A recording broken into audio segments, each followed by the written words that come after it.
Chapter 8. The state is not invincible, it's just a bad idea. Throughout humanity's history, war after war has been waged against various forms of authority, only to lead people to further subjugation.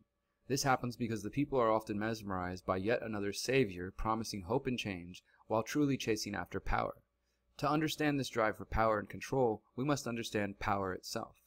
The traditional definition of power is the ability to control people or things, or political control of a country or area. Power, like any tool, can be used to create positive or negative outcomes depending on one's perspective. There are also different types of power. There is power over another person. There is also power that is diffused or shared among a group of people. Political power should be seen as the exercise of constraint on people's actions. On Thanksgiving Day 1980, radical American Indian activist and poet John Trudell spoke about the illusion of power. We have to reestablish our identity. We have to understand who we are and where we fit in the natural order of the world. Because our oppressor deals in illusions. They tell us that is power, but it is not power. They may have all the guns, and they may have all the racist laws and judges. They may control all the money, but that is not power. These are only imitations of power, and they are only power because in our minds we allow it to be power, but it's all an imitation. Racism and violence, racism and guns, economics, the brutality of the American corporate state way of life is nothing more than violence and oppression, and it doesn't have anything to do with power. It is brutality. It is a lack of sane balance. The people who have created the system and who perpetuate the system, they are out of balance. They have made us out of balance. They have come into our minds and they have come into our hearts and they have programmed us. Because we live in this society and it has put us out of balance. And because we are out of balance, we no longer have the power to deal with them. And they have conquered us as a natural power. We are power. They deal in violence and repression. We are power. We are a part of the natural world. All of the things in the natural world are a natural part of the creation and feed off the energy of our sacred Mother Earth. We are power. But they have separated us from our spiritual connection to the earth, so people feel powerless. We look at the oppressor and we look at the enemy because they have the most guns and the most lies and the most money. People start to feel powerless. They want us to believe that we are powerless. We are a natural part of the earth. We are an extension of that natural energy. The natural energy which is spirit and which is power. Power. A blizzard is power. An earthquake is power. A tornado is power. These are all things of power that no oppressor, no machine age can put these things of power in a prison. No machine age can make these things of power submit to the machine age. This is natural power.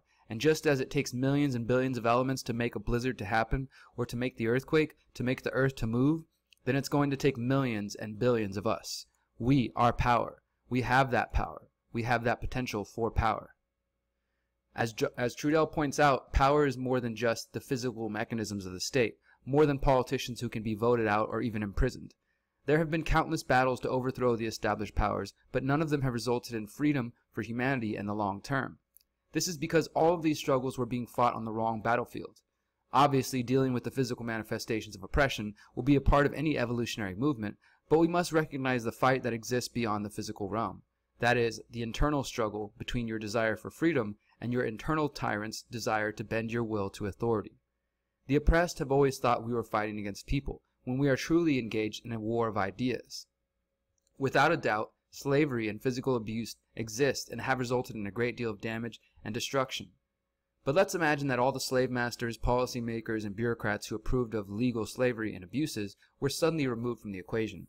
Would that end slavery and the inherent injustices of the state? No. The ideas and widespread acceptance of such ideas which allowed them to commit their crimes without consequence would still remain.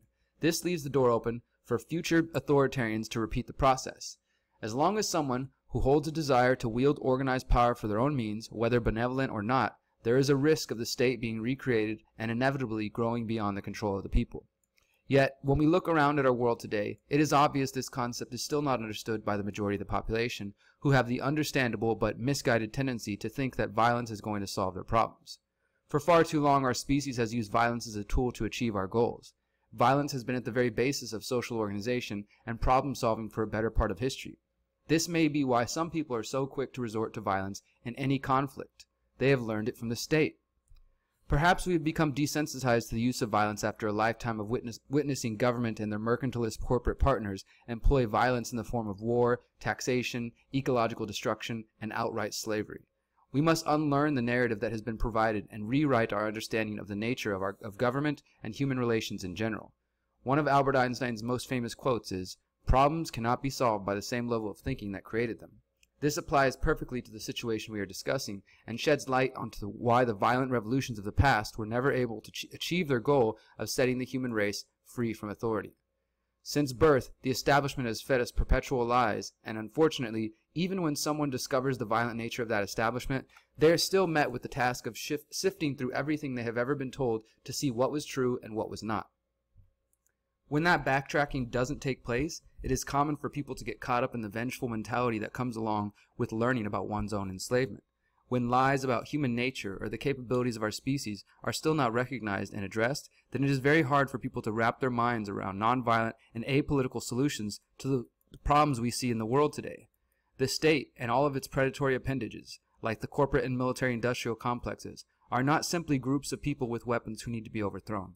They are just bad ideas that can very easily be rendered obsolete with the right combination of good ideas. The first battlefield that the revolution needs to be won on is in the mind.